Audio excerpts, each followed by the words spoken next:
সুপ্রিয় দর্শকবৃন্দ, আসসালামু আলাইকুম রহমতুল্লাহি ওয়া বারাকাতুহু। গতকালকে বিএনপির ভারপ্রাপ্ত মহাসচিব মির্জা ফখরুল ইসলাম আলমগীর বিবিসি বাংলাকে একটি দীর্ঘ সাক্ষাৎকার দিয়েছেন।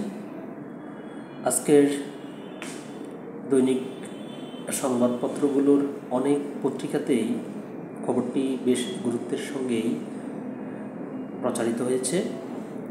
তো এরই প্রেক্ষাপটে সমন্বয়কদের মধ্যে কয়েকজন তাদের ফেসবুক পোস্টে বিষয়টি নিয়ে প্রতিক্রিয়া জানিয়েছেন। তো এর মধ্যে উপদেষ্টা নাহিদ যে প্রতিক্রিয়া জানিয়েছেন এটি নিয়ে একটি সংবাদ প্রকাশিত হয়েছে দৈনিক যুগান্তর পত্রিকায়। চলুন আমরা দেখি খবরটির বিস্তারিত কী লিখেছে। মির্জা ফখরুলের বক্তব্যের কড়া জবাব দিলেন নাহিদ।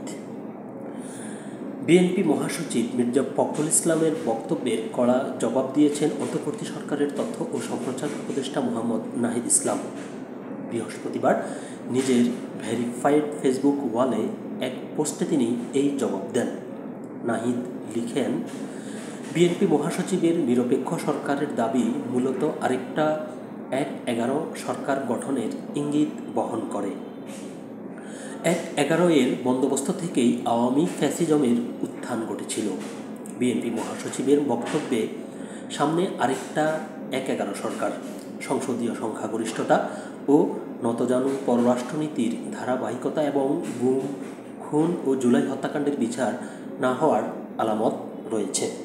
তিনি লেখেন, ছাত্র এবং অভ্যুত্থানের নেতৃত্বকে মাইনাস করার পরিকল্পনা ৫ আগস্ট থেকেই শুরু হয়েছে। ৫ আগস্ট যখন ছাত্র জনতা রাজপথে লড়াই করছে, পুলিশের গুলি অব্যাহত রয়েছে, তখন আমাদের আপোসকামী অনেক জাতীয় নেতৃবৃন্দ ক্যান্টনমেন্টে জনগণকে বাদ দিয়ে নতুন সরকার করার পরিকল্পনায় ব্যস্ত ছিলেন। অনেকে ছাত্রদের কথাও বলেছেন সেখানে। নাহিদ লিখেছেন, আমরা ৩ আগস্ট থেকে বলে আসছি, আমরা কোনো প্রকারের সেনাশাসন বা জরুরি অবস্থা মেনে নেব না। আমাদেরকে বারবার ক্যান্টনমেন্টে যেতে বলা হলেও আমরা যেতে অস্বীকার করি। শেষ পর্যন্ত বঙ্গভবনে আলোচনা ও বার্গেনিংয়ের মাধ্যমে ডক্টর ইউনূসকে প্রধান করে অন্তর্বর্তী সরকার গঠনের সিদ্ধান্ত হয়। আমরা চেয়েছিলাম ফ্যাসিবাদ বিরোধী রাজনৈতিক দলগুলো